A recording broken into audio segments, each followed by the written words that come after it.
Sound check.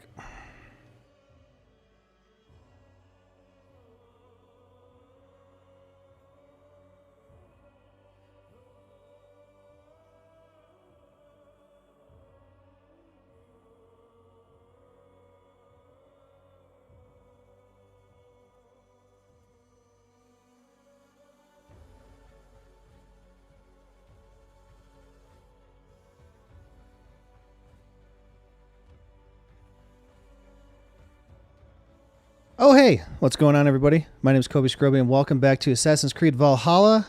We're going to be checking out the Discovery Tour Viking Age. It is a new free DLC if you own the game.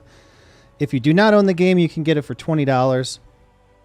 I already started a stream, and I got into the game, and I couldn't figure out how to start the Discovery Tour, and I was reading, and it said to go launch it from the Ubisoft launcher, and I went in there, and I couldn't figure it out, and I could buy it for $20, and I'm like, man, I thought this was free. So I ended the stream, and then I went and deleted it because it was just a bunch of crap, me not being able to figure it out. And then I went back to start a new stream, and it deleted like everything that I had set up for the stream. So I had to redo the title, the description, the links, the tags, everything had to be redone. So we're back now. I figured out how to do it. Make sure you have your notifications turned on so when I go live, you'll get notified and you won't miss it. Also, because yesterday, Saturday, we streamed Visage most of the day. And then today is Sunday, and this is the second stream of the day. It's not normal time. So if you don't have your notifications on, you could miss it. Also, if you feel like you want to support the channel, there's a link in the description for patreon.com/KobeScroby, and you can do it there. And I think you could still be the first one. Anyway, let's check this out. This is a new free DLC. It's supposed to be an educational thing. Let's see what it's all about. Oh, I see. Let's do it.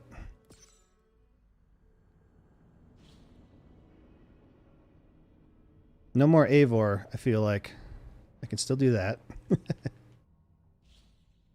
So I think that there's no combat and stuff in this. It's just going to be educational. In collaboration with these people and these people. Hi, traveler, and welcome to Discovery Tour Viking Age. Just like the brave Scandinavians who left their homes on longships in search of new horizons, a quest for knowledge and a promise of adventure awaits you. For 3 centuries, adventurers set sail in search of trade, land, and sometimes plunder, changing the world forever in ways that can still be felt today. We call these adventurers Vikings. Some remember them merely as brutal warriors and merciless conquerors. But there is much more to be learned about their rich and complex culture.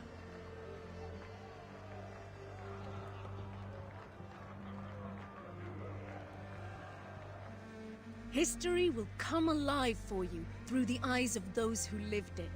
Norse merchants looking to make their fortune, an Anglo-Saxon monk in search of his life's meaning, and even King Alfred himself. You will follow their deeds, both great and small, as they navigate their eventful time in places known today as England and Norway. But fear not. Discovery Tour Viking Age is a safe, combat-free experience that you can enjoy at your own pace and in your own time. Tapping into the years of research of the Assassin's Creed Valhalla team, its content has been crafted in close partnership with renowned historians and academics. On behalf of the entire development team, we hope you enjoy Discovery Tour Viking Age. May the seas be kind on your journey.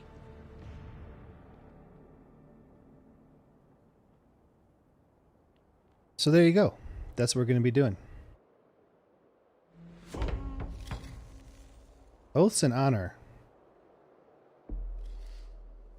Thorstein, a young merchant, prepares to leave on his first raid expedition, a perilous voyage across the sea.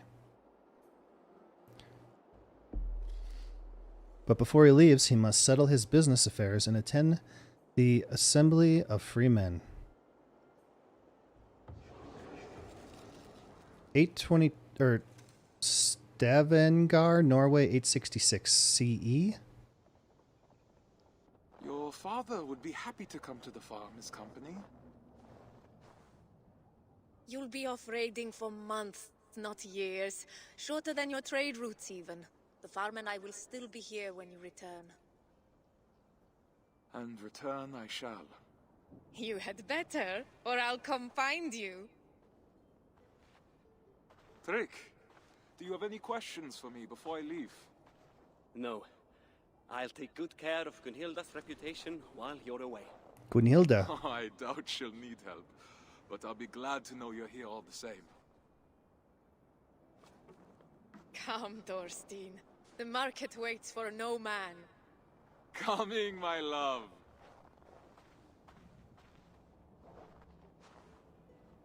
All right. So as soon as we got here, we started dropping frames bad. Let me see.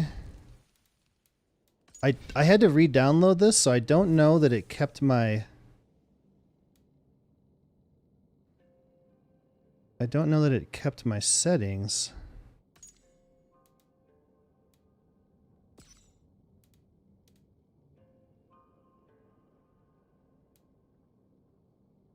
It looks like it did.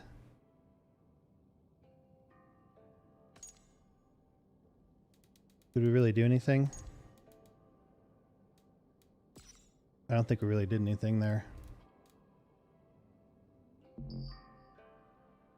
Let's see. What can we do?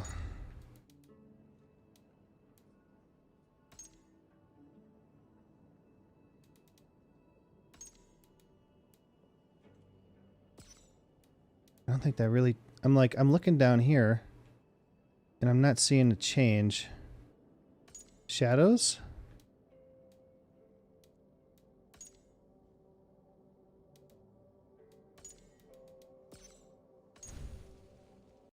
Uh-oh.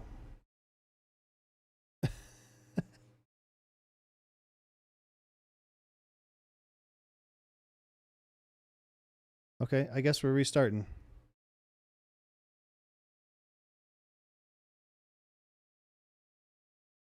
I see that they have not fixed this problem.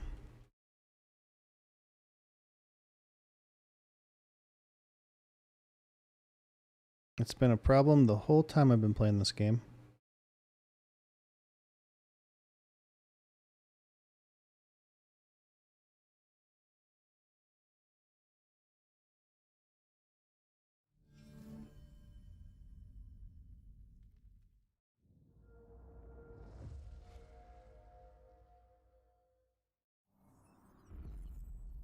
All right, let's try again.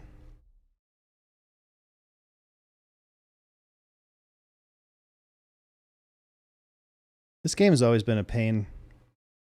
It'll crash sometimes. It'll get super framey out of nowhere. It'll... It's just always been a problem.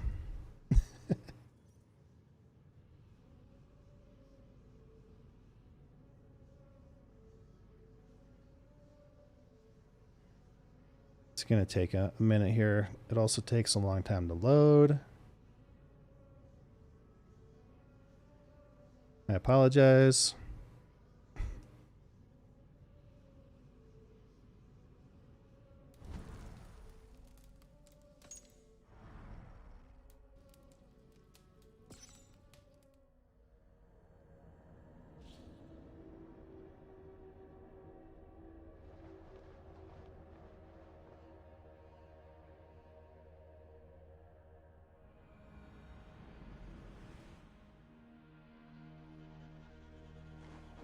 I'm coming, Gunhilda. Gunhilda. Okay. Let's see how it works now.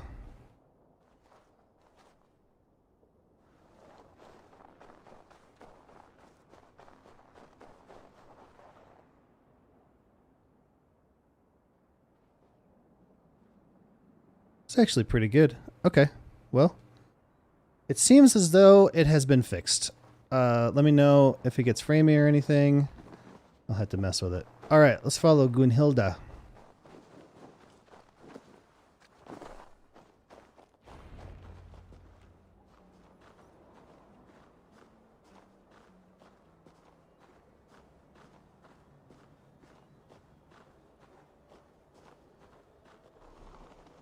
Discovery sites and behind the scenes. Interact with discovery sites behind the scenes and check the learning entries to learn more about historical facts and the making of Assassin's Creed Valhalla. Visit them in the menu.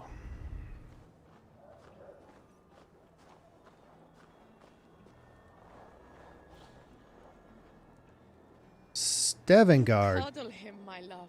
He's a grown man, not an errant child. Daily life. Stavanger was built as a natural coastal harbor in southwestern Scandinavia. While little is known about its history in this epoch, what is known helped to inspire key events of Assassin's Creed Valhalla. Learn more? Oh, wow. It is said that the famous naval battle... I wish they had someone like a voiceover to read this. Famous naval battle of Hafrsfjord took place near Stavanger in the late 8th century CE. The battle pitted Harold Fairhair against a coalition of petty kings determined to prevent the young Jarl's rise to power. Among Harold's adversaries was a man named Kjotve, the rich Jarl of Agdar. He was the inspiration for the despicable Kjotve the Cruel, whose actions in Assassin's Creed Valhalla launched the player on a quest for vengeance. To create Stavanger in Assassin's Creed, the development team drew inspiration from the trade market of Kaupang, pictured here, is located near the modern city of Oslo in Norway. So this is the real layout of the real city, I guess. Okay. Slaves, talk, Gunhilda. If he returns to his family and says we mistreated him, I might find... Household slaves? Slaves were a significant part of Scandinavian society. Sometimes brought back by merchants and raiders, they were sold to wealthy households to help free men and free women with daily chores. These chains may have been used to restrain newly arrived slaves, some of whom would have been traded in markets or captured in raids. If a child was born to a slave, it was the social status of the mother rather than the father that was passed to the newborn. Sometimes slaves could regain or buy their freedom.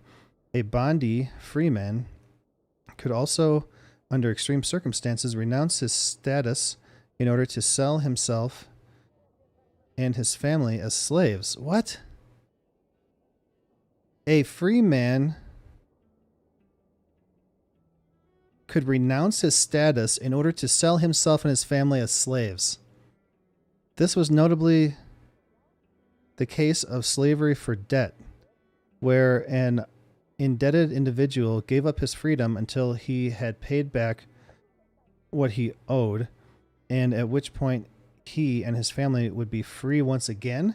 So if you were in super hard times, you could sell yourself and your family to be slaves until your debt was paid off. Wow. No duels until you've worked on your swordsmanship. I'm sure to get practice on this expedition with Harold. Our enemies may not fight with blunted blades, but he's promised me the children of Stavanger are far more fierce. The children who struck you as you lay sleeping, then ran away laughing? You'll need to keep your wits about you if so. The Boendar, or the freemen, men and handymen, formed the core social castle of early medieval Scandinavia. They worked hard on their farms alongside the women of their household. The Bondi, singular form of Boender, played a major role in everything related to justice and lawmaking. They had the right and the duty to attend to the Ping? What is this letter? It's not a K, it's not a P. Or thing. The men's assembly, any bondie could serve as a judge or as a member of the jury during legal processes. They also had the right to bear arms, which was not the case for women or slaves. Pictured here are some of the tools used by Boender as they worked in the field. So just like sickles without a handle? Okay, so it looks like from here to here is 30 centimeters. Just for a scale. Can I like go and look at these places? Sorry, kid. What is this?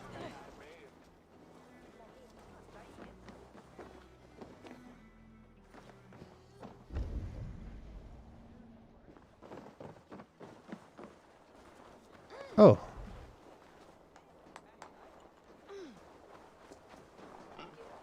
Hold on, here's the thing.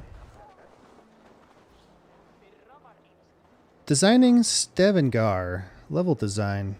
Historical accuracy was versus compelling gameplay. Stavanger, as with many cities in Assassin's Creed Valhalla, is based on an existing city, also called Stavanger. To reconstruct it, level designers and artists used maps, pictures and drawings by archaeologist Jean-Claude Gauvin as references, adding alterations for gameplay purposes. While not all the towns resembled Gauvin's drawings, some iconic details helped give a Scandinavian signature to the towns and settlements of the game, easily recognizable by players. Narrow streets, docks, and a salient longhouse in the distance, they all incite exploration and the need for adventure.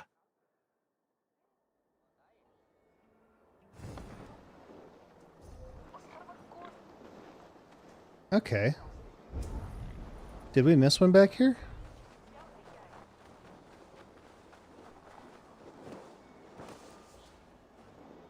The land of snow and ice, daily life. As Scandinavia in the Viking Age was depicted as a land of ice and snow, it's often believed that its barren, frozen nature drove the Scandinavians to leave their homeland.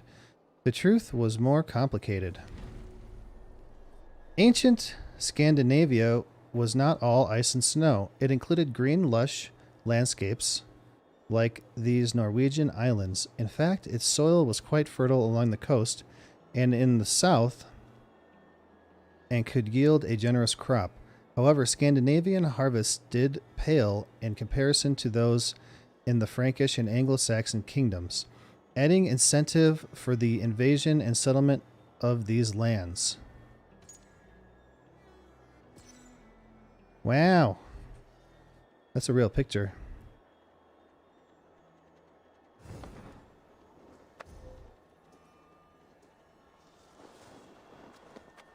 Boink. All right, here's another one over here.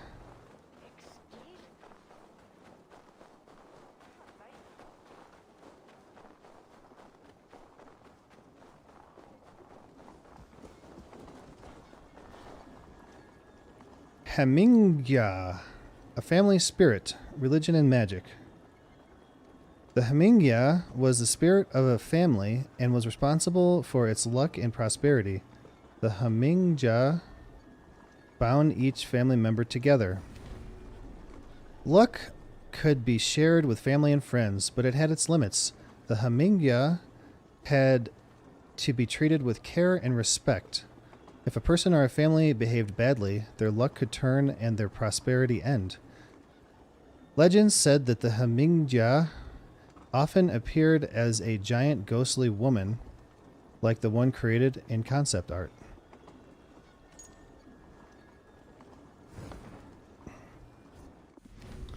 I want to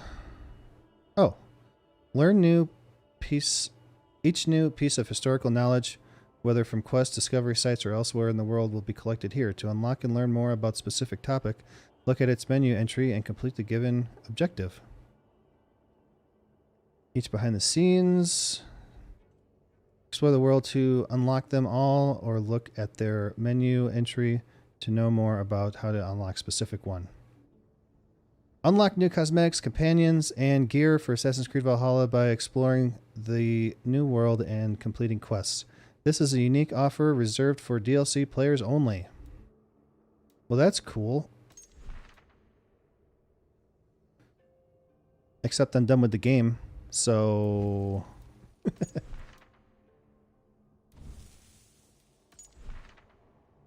Oh. Elderman set. Bedale Gilling Sword. Mythical Short Sword. Early Medieval Tattoo set. Fine Raven. Fine Mount. Discovery Settlement Pack.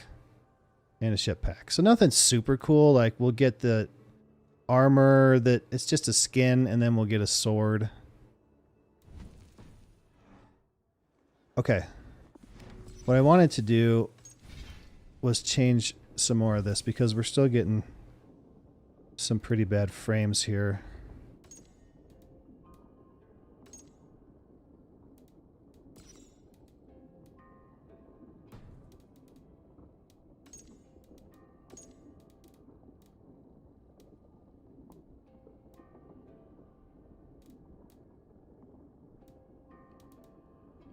I mean, we're not like super maxed out or anything. It looks like our average is 60, minimum 20, max 100. Restart the game. Come on. What a freaking pain, man. I just want to make it work better.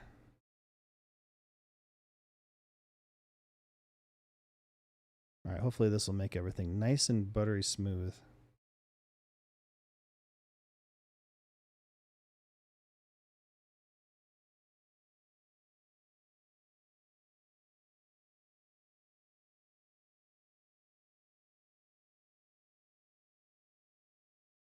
Okay. So now we just have to wait for it to load up again. I apologize again. I'll quit messing with it. If this doesn't do it, I don't know what else to do.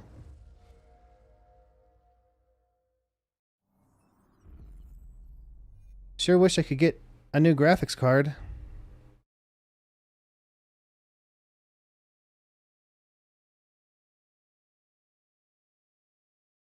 But they're basically impossible to get.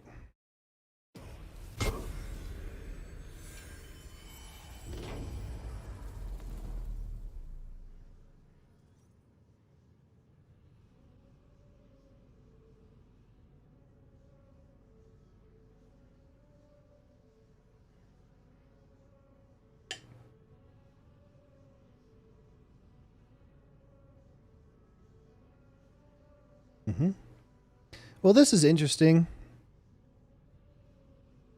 It's not going to be super exciting or action-packed or anything.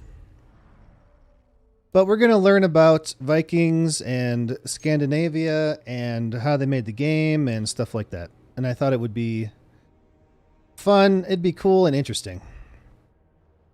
And we get to learn some stuff. Some real stuff. It's cool to know that they have some real historians and stuff researching all of this and modeling towns directly after real towns, villages, settlements, whatever you want to say.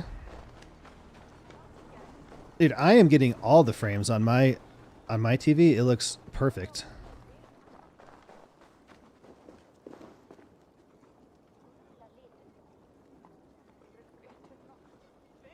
I think that's as good as we can get.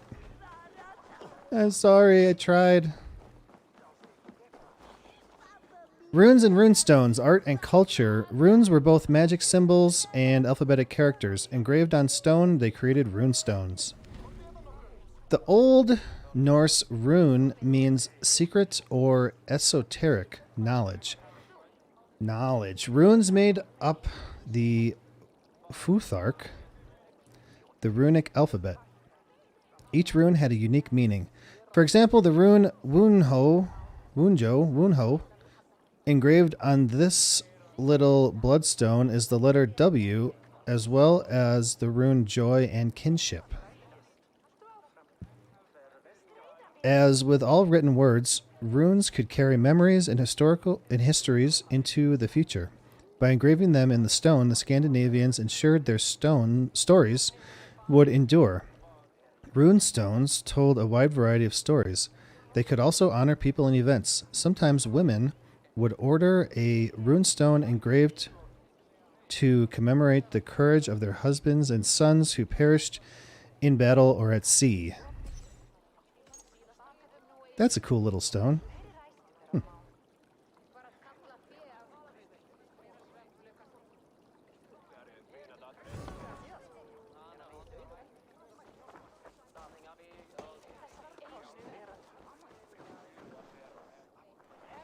Alright, let's get these guys first.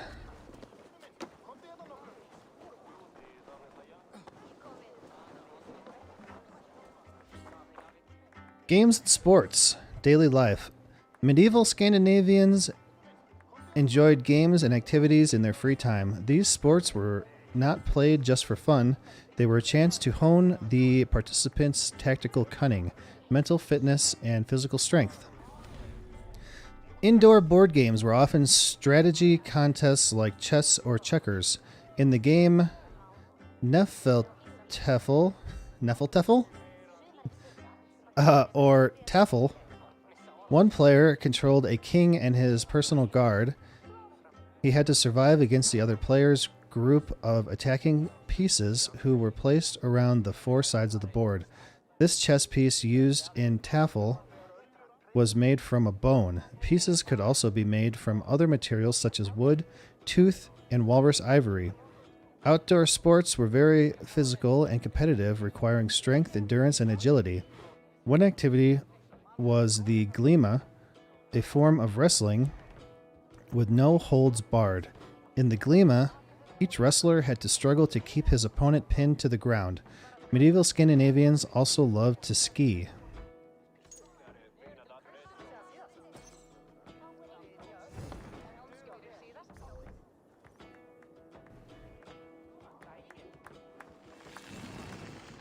Character unlocked, Gunhilda.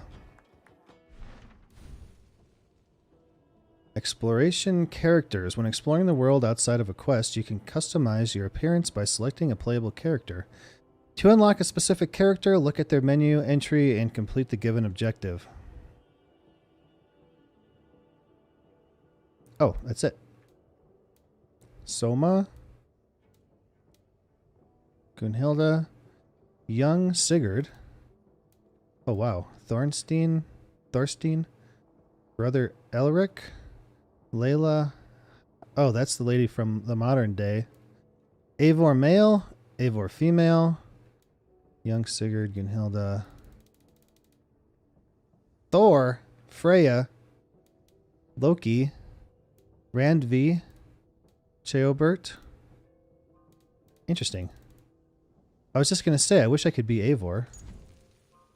Abandon quest. You're about to abandon your current quest. Doing so will erase all progress. No?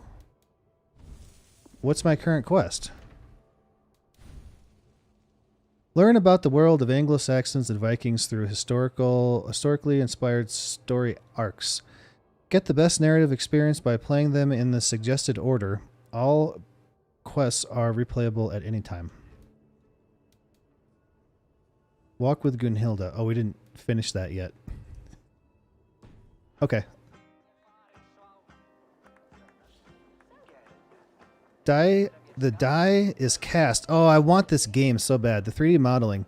How to resurrect a 1,000-year-old board game. Even warriors get some playtime.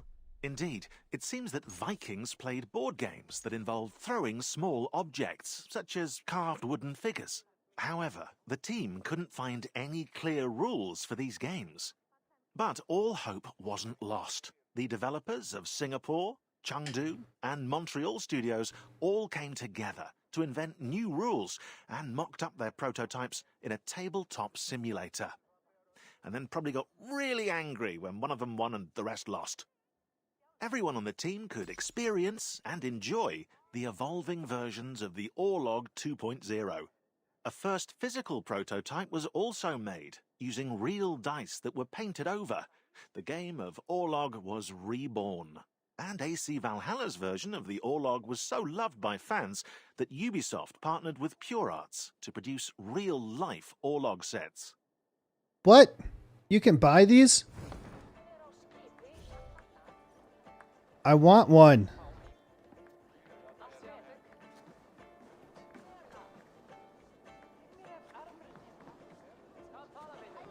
I haven't looked in a little while. Maybe you can buy them now.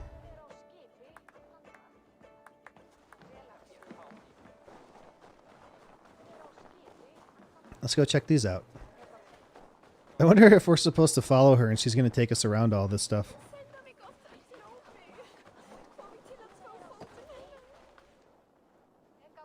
Fashion, a status symbol. Daily life. Fashion was a way for medieval Scandinavians to showcase their wealth and influence. A person's jewelry and the color of their clothing were important status symbols. Deep, richly colored fabrics were valuable. Rich colors meant that the material had been dyed more than once. Because dyeing was expensive, wearing colorful clothing was a sign of wealth. Some colors were intended specifically for high society. According to archaeologists, blue fabrics were often worn by the very wealthy. Jewelry was another sign of social status. The more expensive the jewelry, the wealthier its wearer. The size, material, and quality of pieces of jewelry determined their value. Silver was the most common metal in jewelry. Gold would have been worn only by very wealthy individuals. Colorful glass or stone beads were also prized fashion accessories. So you can show off how rich you are, which I don't know would be a great idea. Because if someone sees that you're like super rich, they're going to come and take your stuff, right? Especially Vikings. Kin and household, war and politics. Family was the cornerstone of ancient Scandinavian society. A person's spiritual and legal identity was tied to their family heritage. Family members shared more than blood. They were bound together by a spirit called the Hamingia. We already learned about that guy, lady. The Hamingia was responsible for the prosperity and luck of the family. Family mattered more than on a spiritual level.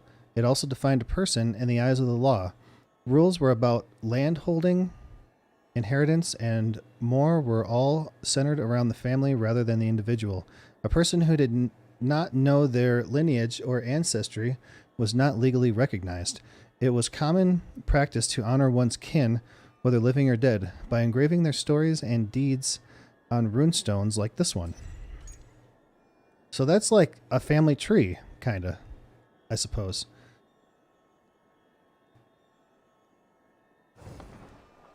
Interesting. Do I have a map?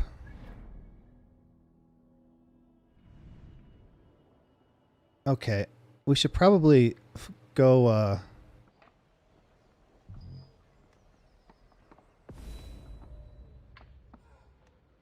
these are screenshots taken by players. Whoa, that's cool. We should probably go do our quest and then get to these as we're going instead of just finding them all ourselves. What's down here? Hey, we did this. Wait, can I really like...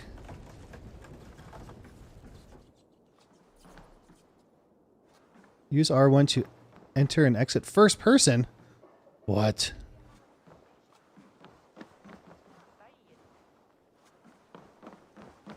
I want to do first person? Whoa. Okay, I don't have a bow. Dude, this is cool.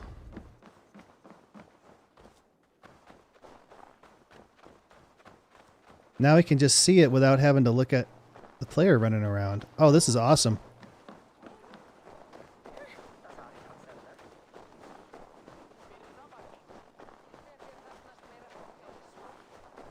Alright, let's continue the quest here.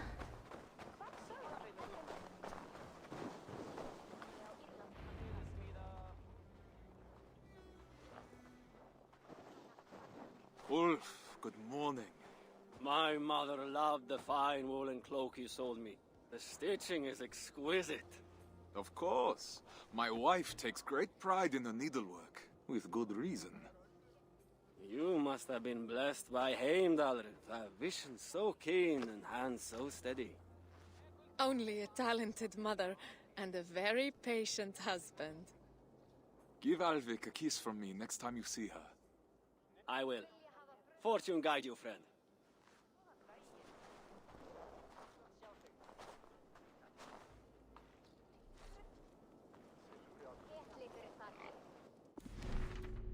The Gothi, or Lawkeeper.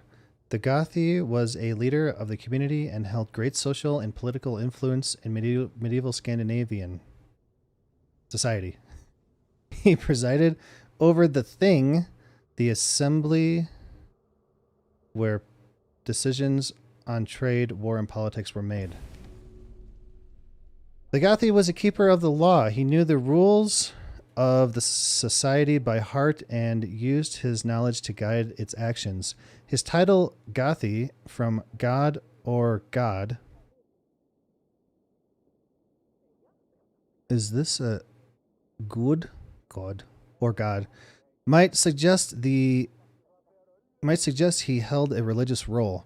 While the medieval Scandinavians did not have priests like the Christians, the Gothi may have helped to oversee religious rituals. As seen in this painting, Scandinavians would have believed that the Gothi served the gods by knowing the law. Law was considered an instrument of order and harmony. Just as the gods gave order to the universe, the Gothi's knowledge of law helped to keep the peace among the humans of his community. I really wish that they had pronunciations in there. I think it would be very helpful. Just think, after a few raids, we'll have enough silver to leave this place. All right, so there's a couple over here. After a few raids, Let's grab these while we're over here. The North Way, trade and economy. In 864 CE, many small kingdoms laid claim to the western coast of Scandinavia. They struggled for wealth and power, and many sought to control the valuable sailing route, the North Way. A cargo ship following the North Way would leave the Oslo Fjord from the Skagerrak Strait and enter the North Sea. It would then hug the Atlantic coast to the North Cape, eventually arriving at the White Sea. To maintain power, kings needed to keep wealth flowing to their allies and followers. Controlling part of the North Way could help a king to keep the riches coming and keep his followers happy. These holdings allowed the young king Harold to dominate the trade route and rise to great political and social power. This map depicts the estates held by Harold Fairhair along the North Way. Oh, the numbers show what they are. Okay. And A is Norwegian coast. Oh, and B, British Isles. Okay.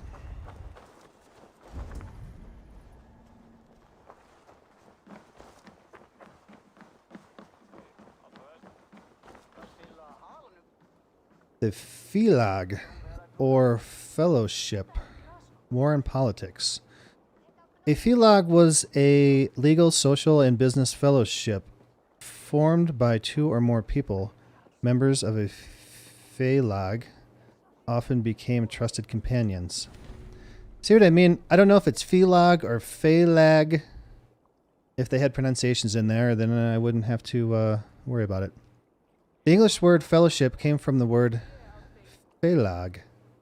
Félags were formed for a number of reasons, including building a boat or funding a sea voyage. A married couple could also be referred to as a Félag. Every time I'm like, I'm not sure how to say this. A Félag was like a second family. Each Félagi or member of the fellowship protected his companions and their interests. If a Felagi was killed, one of his fellows would avenge him, take care of his funeral arrangements, and honor his memory by immortalizing him in a runestone. This runestone was erected by 3 surviving members of a Felag to commemorate their partner, whom they called the most unvillainous of men.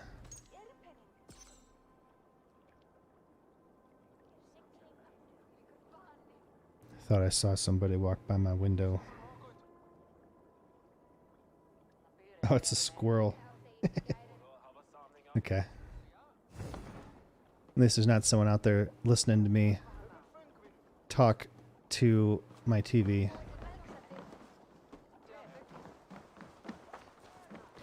Alright, let's go follow, what's her name? Gunhilda?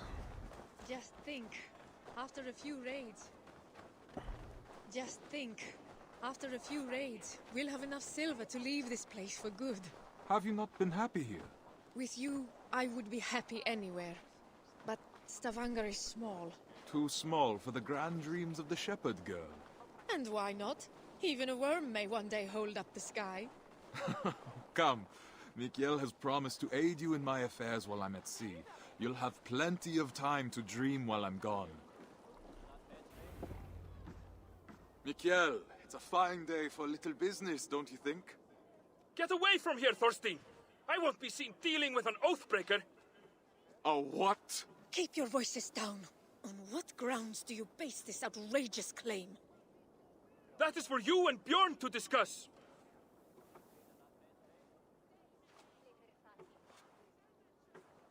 I can't believe he'd betray me like this. Manhelgi, a sacred space. Manhelgi was the Norse word used to describe a person's indestructible spirit.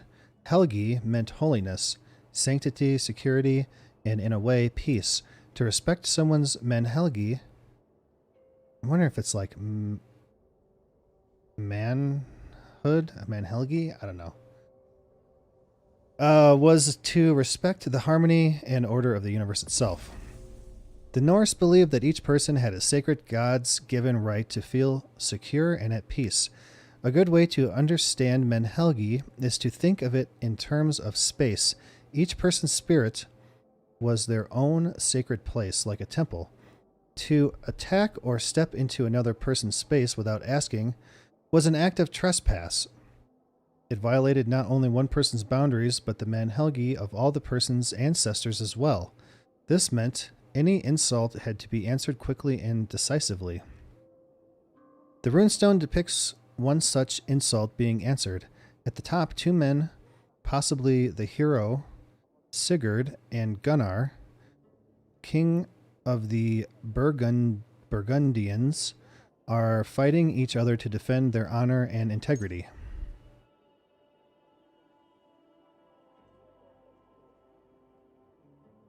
Man, look at, like, did you have to chisel all this out of here? All the way around? And then all these lines in the sail? Must have taken so long. Mikael that long. He has to protect his own reputation first. Not him, Bjorn. Ah, he's always sniffing about your trades like a wild dog. He envies your success and wishes to take it for himself. Well, we won't let him. We've worked too hard for him to take this chance away from us now. We will not let Bjorn get away with this, I swear it.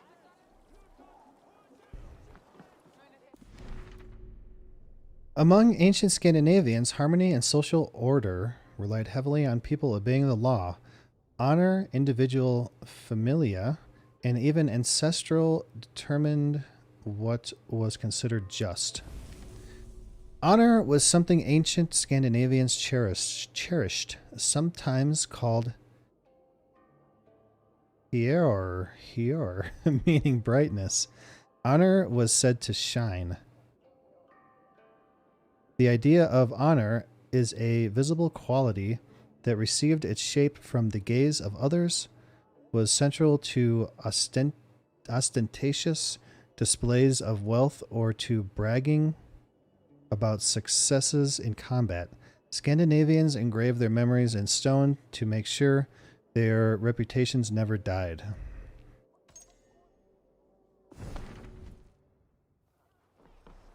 All right. Oh, another one?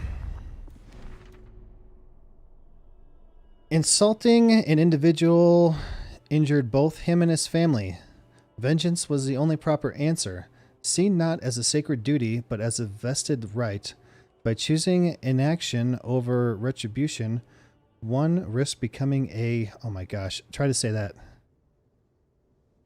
Nidinger? Nidinger? A shameful individual.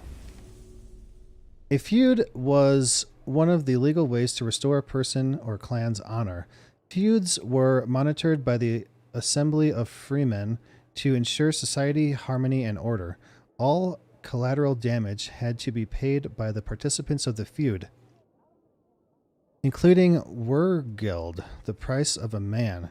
Each person in society, according to their age, gender, and social status, had a given value that could be demanded as compensation for either their reputation or, if they were killed during the feud, their life.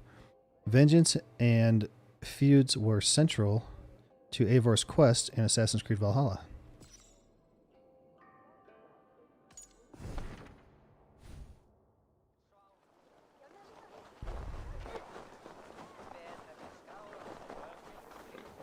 All right, Bjorn, where's your market stall?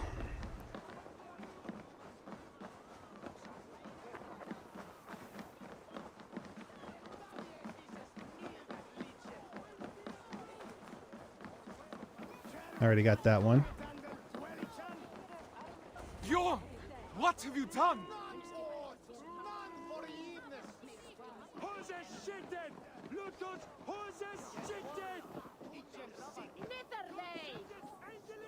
I thought I saw Thornstein, Oathbreaker, Thief, Liar, Traitor. What falsehoods have you been spreading about my family's honor? Nothing but the truth. This sail your wife made, that you sold me, is as rotten as your intentions. You wish for me and my men to drown on the open ocean, where our bodies would never be found. Are you a fool? Even if I wanted to leave you stranded and sail west alone, Harold would never allow it. He would make me rescue you, and then we would all be doomed. I don't claim to understand you, Oathbreaker, but your methods are plain. I believe I'll go inform Harold of your duplicity. He should be arriving any moment now.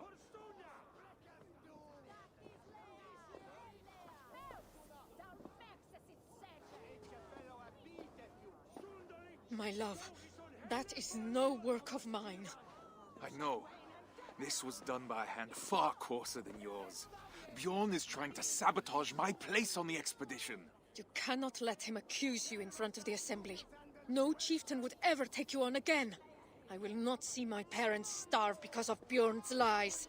Then I must gather evidence and bring his falsehoods to light. I will speak with the wives, to rally them to our cause, and I will pray to the Hamingia for guidance. Our ancestors will give you wise counsel, I'm sure of it. Hamingia. I'll see you outside the assembly. That's how you say that one, Hamingia. Go swiftly, my love. If I were an impulsive oaf, why would I hide a sail?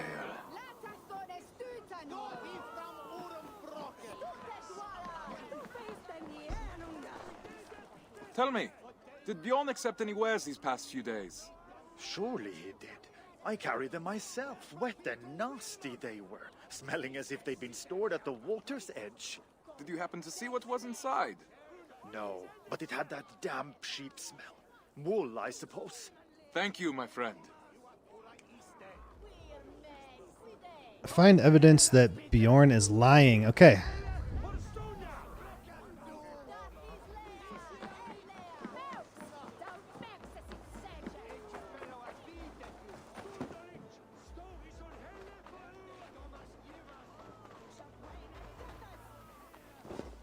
Whoa.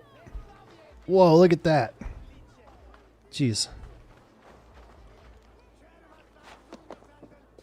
That is Gunhilda's stitching. So Bjorn planned to take her sail for himself after all. So he hid hers over here and put the crappy one up More there. than my word against Bjorn. Death was not the worst punishment for medieval Scandinavians. The fate they feared most was to become utlagar, or outlaw, to be banished. The Scandinavian was nothing without their community. By being banished from society and becoming an outlaw, a person was suddenly cut off from all the people they loved and who gave them purpose. They were separated from their family and even their long-dead ancestors.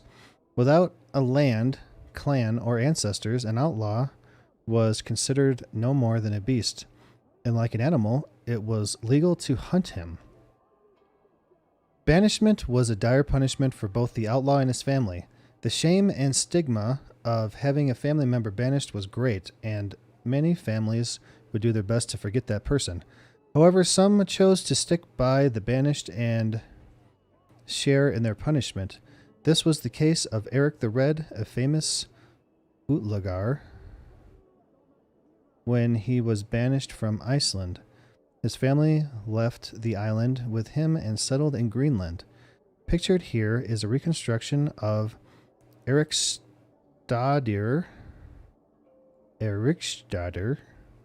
the farm Eric left in Iceland. Okay, that makes sense. Erikstadir. Whoa, that's cool. Look at that. So it looks like it's a wooden structure that he just put earth all over and then grass grew on it. I imagine that it insulates it. Wow, that's cool. For me as well. Rally allies to your cause. Come on, allies. I have a cause.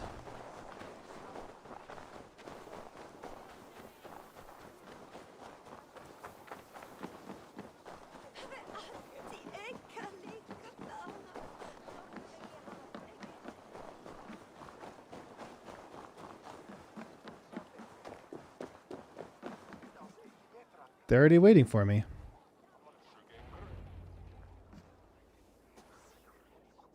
Friends, neighbors, listen to me. Bjorn has declared me Oathbreaker, calling my good name into question. We saw the sail. It would have torn in the first gust of wind.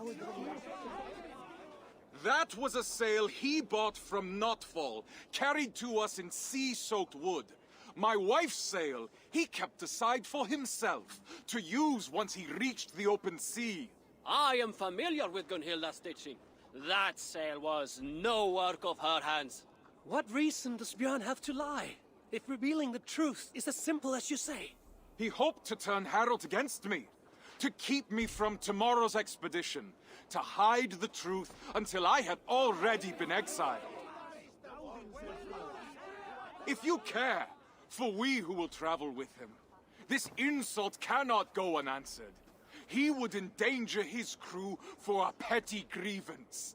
He is unworthy of command. Free men of Stavanger, hear me. We must inform the assembly. We must inform Harold Jarl. Only then will our safe return be assured. Are you with me?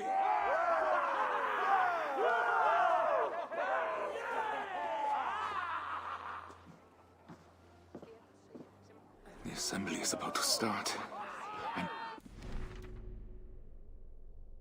Thorstein is a merchant, a charcoal burner from Stavanger. He hopes to one day serve as a great jarl. Serve a great jarl. Thorstein Silvertongue.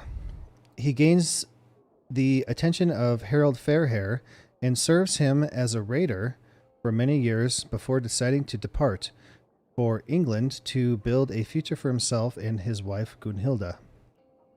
Unfortunately, despite Thorstein's efforts to repair the relationship, an old rivalry with Bjorn will resurface In the lands across the sea. In Jorvik, Thorstein discovers what fate has in store for him, and as always, its threads prove impossible to resist. And these are all great thumbnails. Head to the assembly.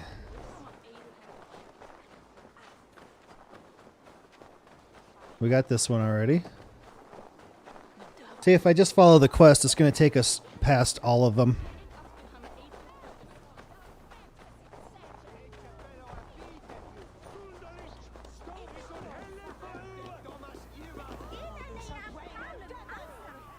The creation of Eivor. Art, a hooded cloak and a red sash. Only a few subtle details hint at the assassin's background. Every detail matters when designing a main character. Personality, backstory, mannerisms. Eivor, the wolf-kissed, must have a noticeable scar and tattoos to represent past events, beliefs, and clan affiliation. A mood board was made with various references from Mad Max's Furiosa to Major Motoko Kusanagi in Ghost in the Shell, which allowed concept artists to create compositions, silhouettes, shapes, and concepts.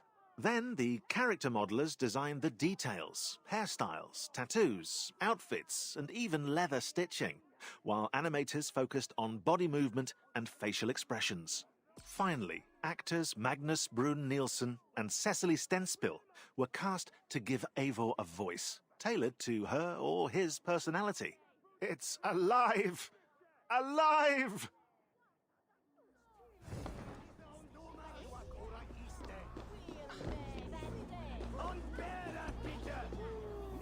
The Thing, or Assembly, Law and Justice.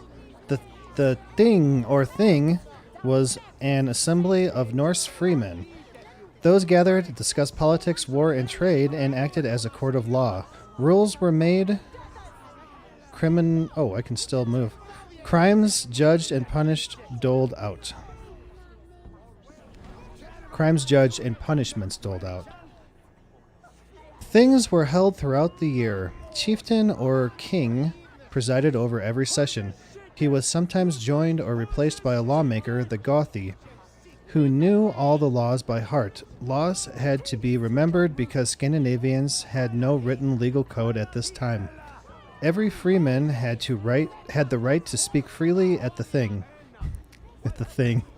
He could share his opinions, ask questions, and weigh in on issues of social interest. He could also demand justice for crimes or slights. Even though all the freemen had the right to be heard, the wealthier members of the thing could use their influence to steer the assembly's decision their way. Oh, just like American politicians right today.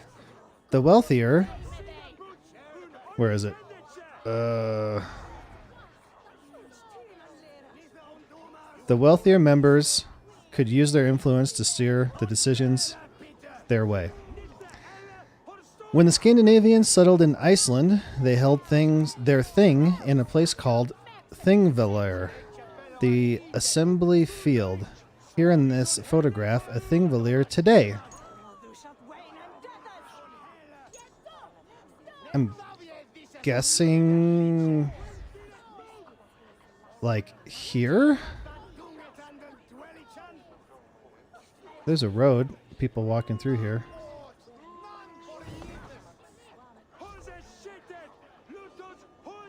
Alright, let's go to the thing.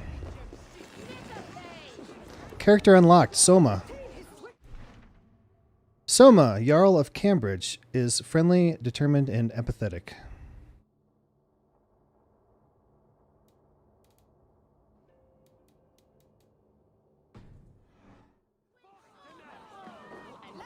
I found your sale and the mark of the goods Bjorn claimed were ours. His lies are already falling apart.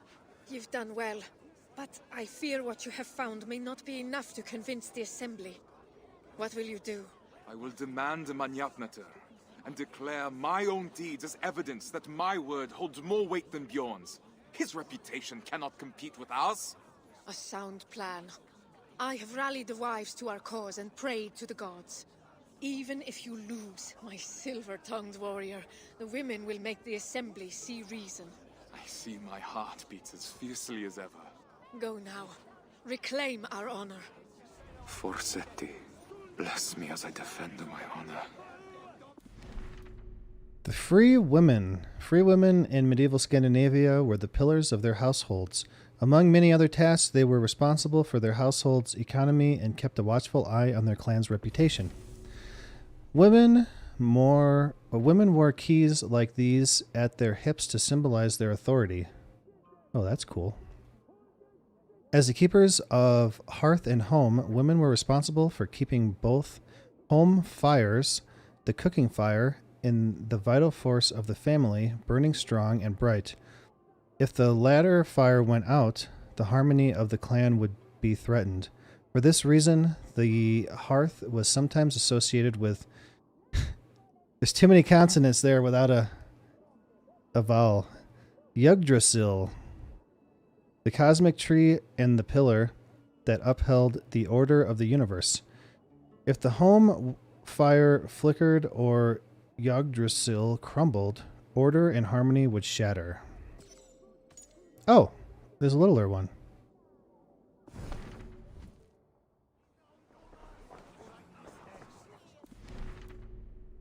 Manjefnader, a war of words. Medieval Scandinavians were quick to defend their honor. Someone who felt disrespected would ask for a contest to determine who was in the right.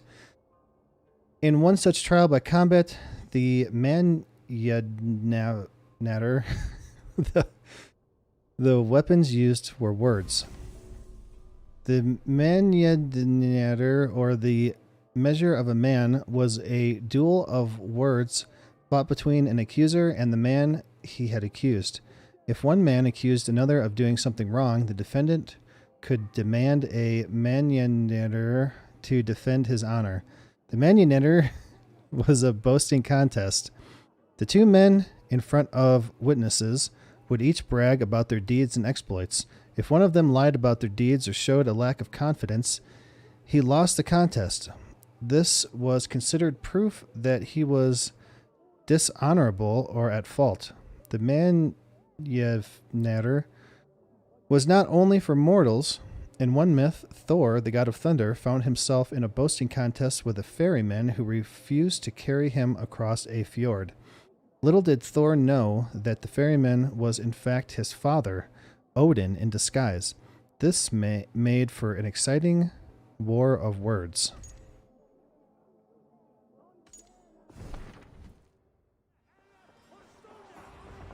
Thorstein Oathbreaker, come to beg forgiveness with your tail between your legs. Men of the assembly, Bjorn claimed a sail I sold him was rotten.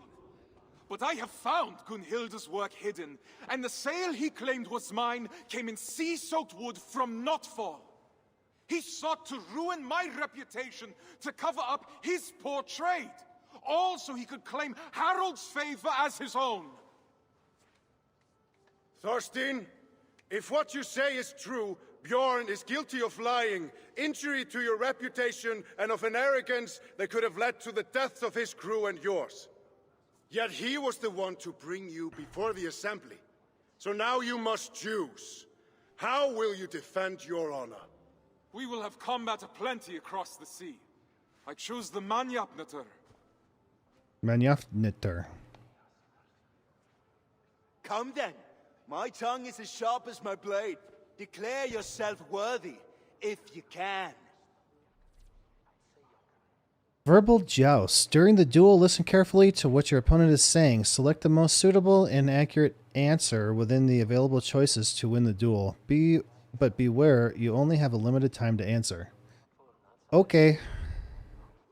I'm the finest of navigators, at home on the sea. If you're so at home, then it's where you should be. You're so arrogant, nothing like me. Yet the ships and rations were handpicked by me. Yet the ships and the rations were handpicked by me. True, but I was the first to be picked for this crew. And Harold sought me when he already had you. I'm calling your bluff. That's not true. Harold's choices are not worth getting into. Oh. And Harold sought me when he already had you. I have to outdo him every time. How can he believe you are the better choice? You're playing him for a fool. You're a liar, a thief, and a braggart, a pest. Your face is red. Maybe you should rest. Are you still here? I thought you had left. My worst is still better than you at your best. My worst is still better than you at your best. No truer words have ever been spoken. It's a shame I have to step in. It's clear that Thorstein is the one who has been wronged. It is my suggestion that Bjorn be removed from my expedition and exiled, never to return.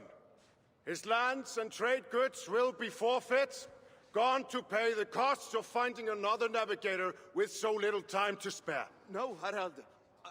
Do not draw more of my wrath upon yourself.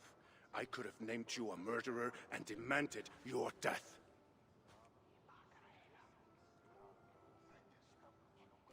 What say you, men of Stavanger? Do you accept the terms put forth by Harald Jarl?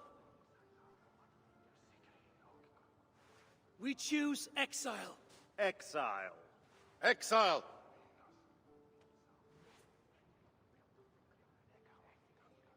Then it is decided. Now come, Thorstein. We have a navigator to find. Why would Bjorn do that at risk of being exiled? Thorstein's reputation is restored, as is his position in Harold's good graces. Like, it seems like Bjorn sentenced to exile no longer poses a threat to Thorstein and Gunhilda's honor and household.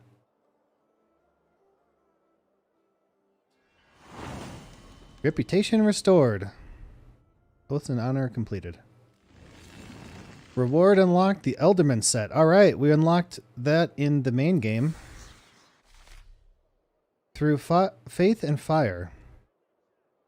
Brother Elric awakens on his first day at the Isle of Ili, ready to integrate himself into the monastic life.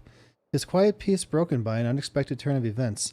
The young monk is plunged into the depths of despair, beyond all help. Oh, I can still explore.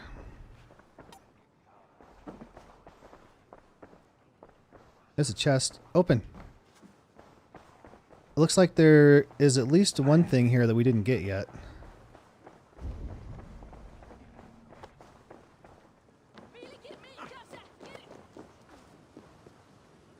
Is that the only one left?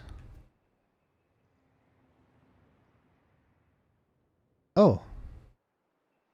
And I can fast travel here and here. Okay. Let's go here. Let's get this last one.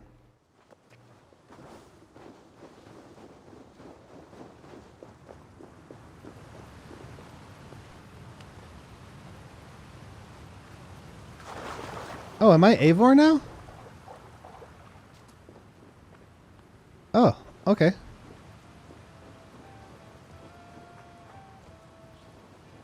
The music of AC Valhalla. Bragi, sing us something. Music is at the core of AC Valhalla's experience, defining territories and moods. To create an acoustic dichotomy between Norsemen and Angles, Norway's music borrows sounds from rituals and daily life, while England's music revolves more around the church. In total, it's 5 hours of music composed through the collaboration of Jesper Kudd, Sarah Schachner, and Einar Selvik. But the music doesn't stop there. To the uncontrollable delight of AC Black Flag fans, sea shanties were also added to AC Valhalla. They're sung as Eivor sails on the longship by none other than Einar Selvik, Skald Bragi in the game. Oh. Interesting.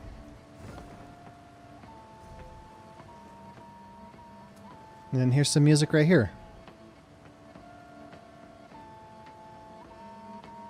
Well, that's cool. This is interesting to me. I like this. It's not action-packed or anything like that, but what happens if we fast travel up here? But I believe it's interesting nonetheless.